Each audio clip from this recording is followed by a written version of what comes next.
This video is about 5 topics that I've learned from attending the Masters for 34 consecutive years, which is also my age. I've been so fortunate to go to the Masters every year of my life, and I'm going to use the knowledge I've obtained to help you have the very best experience at this great tournament. I'll provide input on changes I've seen, tickets, how to plan to attend, the course, and finally, the rules. My pops and I have attended 34 consecutive Masters. We started when I was 15 months old. It's been an amazing streak, and it continues this year, 2025. After I was born, my pops traveled a lot in his job, and it prevented him from seeing me for extended periods of time. He was an avid golfer, and he wanted to spend one-on-one time with me for a few days. He thought the Masters would be a great place for us to bond, as he had attended the year prior. He had the same thought when I was 2 years old, and by the time I was 3, I was begging to go. We always did something else that was fun on our trips, like visit Six Flags or museums in Atlanta or the zoo in Colombia. And incredibly, the tradition has continued for 34 straight years. Over time, it became the best dad-son experience I could ever imagine, and I will always cherish. If you have a parent or child who likes golf, I hope you can share the Masters. There's magic at Augusta National. People are super nice, and you're a patron, not just a fan. The tournament is so well run with thousands of volunteers and employees. Once inside the gates, you're struck by the brightest green grass that you've ever seen.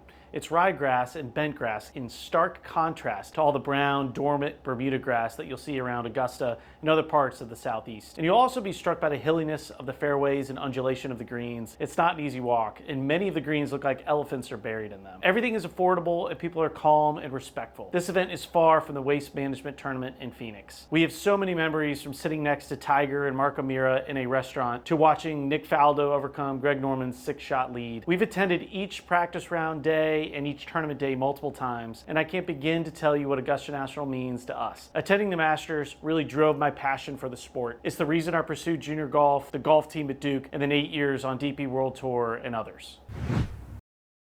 There have been a lot of changes to the course and the areas around it. For example, 11 holes have been lengthened and the greens rebuilt. The range and short game areas are in different places. They used to be next to Magnolia Lane, and now they're much bigger and far more beautiful next to the north gate. Every building except for the clubhouse and cottages is new, from press areas to public shops to gathering areas to restrooms. I won't go into gory detail, but improvement in the restrooms is like night and day. The par 3 course has changed completely, with the first 5 holes being rerouted, greens being recontoured and regrassed, and better patron viewing areas established. It's definitely a bigger and better place than when I attended for the first time in 1992, but it still has the same rich history and mystique.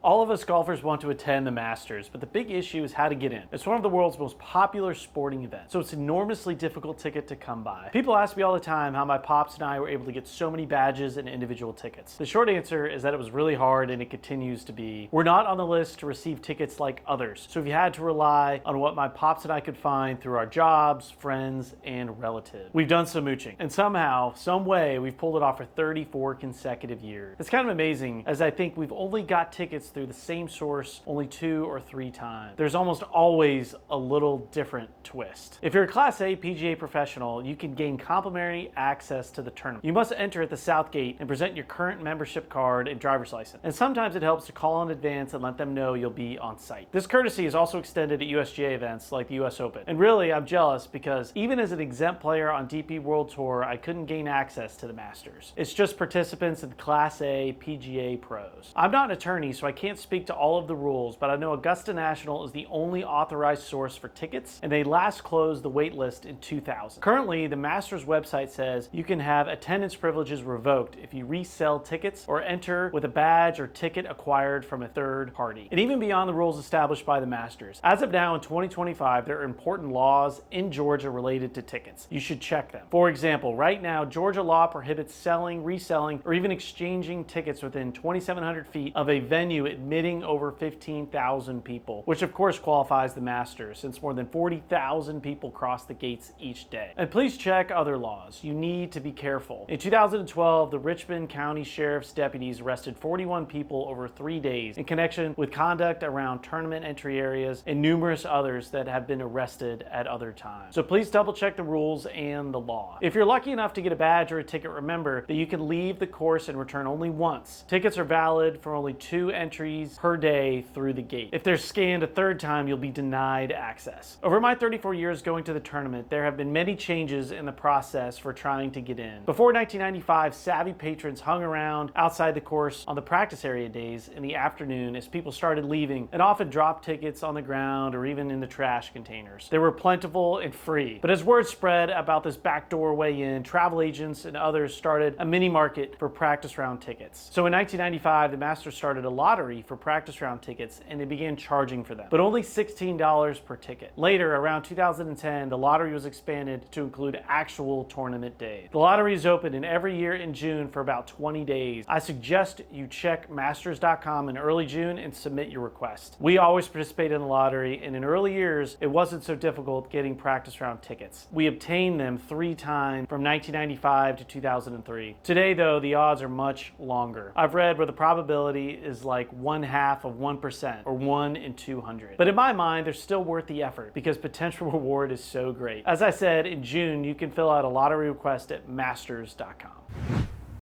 Plan to wear comfortable clothing and shoes. Of course, be prepared for rain. You'll see people at the Masters, likely for the first time, dressed up, and they'll quickly learn that they made a big mistake. Comfort and practicality are key for walking a long, hilly course that may be hot and if rain came down, can be muddy and slippery. Dress appropriately for the weather and consider wearing light layers as temperatures in April range from highs in the 80s to lows in the 50 degrees. Plan to wear comfortable, water-resistant shoes without spikes. Golf shoes with metal spikes are not permitted. Children are welcome with parents being responsible for their behavior.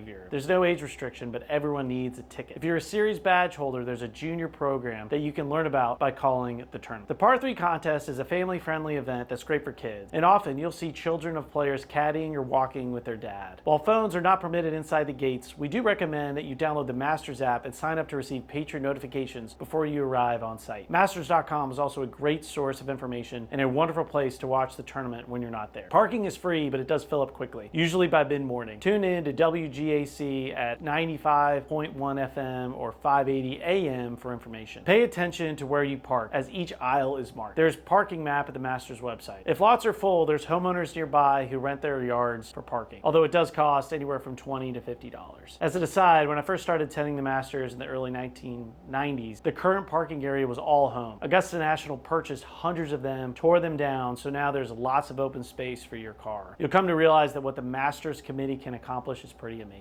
Where you park, you'll be driven by the gate you want to enter. There are 2 gates. The north gate is to the left as you look at the course from the parking lot. It's the closest to the tournament practice facilities, the first hole, and the clubhouse. The south gate is off to the right from the parking lot, and it offers a short, fairly level walk to holes number 5 and 6, as well as a steep downhill walk to numbers 15 and 16. Both gates have merchandise, concessions, and restrooms, although there's more of everything at the north gate. There's a course map at masters.com, and a hard copy of one will be available in a bin just inside the gate, usually on the back of the tee sheet. You're probably familiar with the holes from watching on TV, but maybe not the location of the course. Decide on what you want to see, but don't bite off too much. Augusta National is hilly, very hilly, and you don't want to wear yourself out. I suggest you include the clubhouse area and driving range, which are close to each other, in your itinerary. They are comfortable bleachers behind the range. In 2025, the gates open at 7 a.m. and the course opens at 7:30 a.m. The gates close at 6 p.m. The Augusta National staff is diligent about clearing patrons from the course at 6 p.m., so don't plan to linger. There's no ticket or will call service, so please be sure you're having your tickets with you. You should get a lanyard to display it. Contact the nearest security officer if you lose your ticket. Food and beverages are awesome. There's good selection and they're reasonably priced and they taste great. I always look forward to the pimento cheese sandwiches. Picnic grounds are near the end of the patrons corridor, close to the main north entrance. No coolers or containers are allowed on the course. Check stands are located next to the parking lots and at entrance gates. Patrons who bring their lunch may check them without charge. Merchandise is also plentiful, reasonably priced, and I promise it'll make you happy. The issue though is when to buy. There are fewer shoppers in the merchandising areas early in the day, but if you buy things, you'll need to carry them for hours. So I suggest you shop at one of the 2 gates when you arrive, scope out what you may want to buy later, and maybe purchase a hat for $25 and a chair for about $40. You can wear the hat and place the chair somewhere on the golf course. You need to understand, though, that your chair is communal. Others may sit in it when you're not there. But when you return, just politely ask whoever is occupying it to find a different one. You could try to find other purchases in the merchandising areas as you leave for the day, but remember, they'll likely be crowded. Cash isn't accepted, only debit and credit. As I said, your first view of the course is striking because it's bigger, brighter, and more consistently green than anything you've seen in a while, maybe ever. Some years I look for blemishes and often say I can't find any. I've heard people say that traveling to Augusta is worth it just to see the golf course. I promise you'll be impressed. There are 160 to 170 workers focused on agronomy, and if you see them mowing the fairways, it's worth a closer look. Grass mowing is accomplished by groups of mowers called Flying V's, which looks like a military formation. Fairways are mowed against the golfer, and the second cut goes with them. And an elaborate sub-air system controls moisture in the ground around the greens and even under tees and crosswalks. But be careful as grass gets slippery and wet, especially on slopes. Here are my 6 favorite places for viewing players. 3T, as the 2nd and 7th greens are within sight. Behind 4T, as players on the 3rd green can be watched, and 4 is a beautiful but long, tough par 3. 5 green because it's amazing with lots of undulation, and 6T is nearby. The bleachers behind 8th green, as it offers a wonderful view of much of the golf course. Behind 12T because you can see action on the greens at 11 and 12 and you're close to 13 fairway. Bleachers to the left of 15 because you can see the second shot on that iconic par 5 hole and you're close to 16 and 17. And there's a freebie for you. Free pictures are taken in front of the clubhouse at the end of Magnolia Lane. Only one picture is allowed and you must decide on a solo or a group. I suggest you try to get there as early in the morning as practical since lines develop later in the day. We've all heard that decorum is important at Augusta National. Yes, there are important rules that must be followed, but they apply to everyone, even television announcers. Remember when Gary Accord was banned in 1994 purportedly for inappropriate comments around body bags and bikini wax? Here are things you can do. Bring in backpacks, bags, or purses no larger than 10 by 10 inches or 10 by 12 inches in their natural state. Bring in binoculars, but not periscopes as they are prohibited. Wear fitness tracking bands. Here are the rules around what you can't do. Cell phones, smartwatches, laptops, bleachers, drones, and similar devices are not allowed. However, digital cameras that do not exceed 8 inches in length when fully extended may be brought on the grounds for practice rounds only. I suggest you buy a disposable one. Radios, TVs, and any music or noise-producing devices are not allowed. No animals or pets except those specially trained to assist or guide the physically impaired. Autograph seeking is allowed only on the Washington Road side of the clubhouse, near the new practice facilities, and number 9 green of the par 3 course during the par 3 contest. You're not permitted to sit down on the grass. No sunbathing, no tipping, no coolers, no golf shoes with spikes, no strollers, no flags, banners, or signs, no knife or weapon. You must keep your shoes on. Caps cannot be worn backwards. No prominent showing of logos or brands other than the Masters. Enjoy and have big fun. I'll answer questions in the comment section below.